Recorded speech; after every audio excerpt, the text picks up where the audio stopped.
Hello friends, welcome to my channel care of Tupai world. আজকে আমাদের বাড়ির বিপত্তারিণী পুজোর একটা ভিডিও আমি তুলে ধরলাম। আজকে সকাল থেকে সকলে বিজি পুজো নিয়ে। তো পুজোর আয়োজন চলছে, আর পুজোতে ঠাকুর মশাই এসে পড়েছেন, আরতি করছেন। আমাদের এখানে যে পুজোর নিয়ম, বিপত্তারিণী পুজোর যে নিয়মটা, সেটা হচ্ছে যে সব কিছুই 13টা প্রয়োজন হয়। 13টা ফল, 13টা ফুল, 13টা পান, 13টা সুপরি, 13টা সিঁদুর, আর লাল সুতো বাঁধার একটা প্রথা আছে, যে লাল সুতোটা সবার হাতে বাঁধতে হয়। আর লাল সুতোর মধ্যে 13টা দুব্বো দেওয়া থাকে, যেই লাল সুতোটা পরে বিপত্তারিণী মায়ের আশীর্বাদ সবার সঙ্গে থাকে।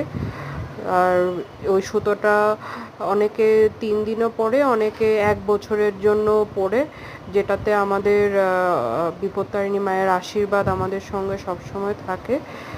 আর আজকের এই পুজোর পুরো ভিডিওটা আমি তুলে ধরলাম আপনাদের সাথে। অবশ্যই লাইক, শেয়ার, সাবস্ক্রাইব করবেন, এবং প্রত্যেকটা মুহূর্ত আমি এখানে তুলে ধরবো। আজকের এই ভিডিওটা আপনাদের কেমন লাগছে অবশ্যই জানাবেন।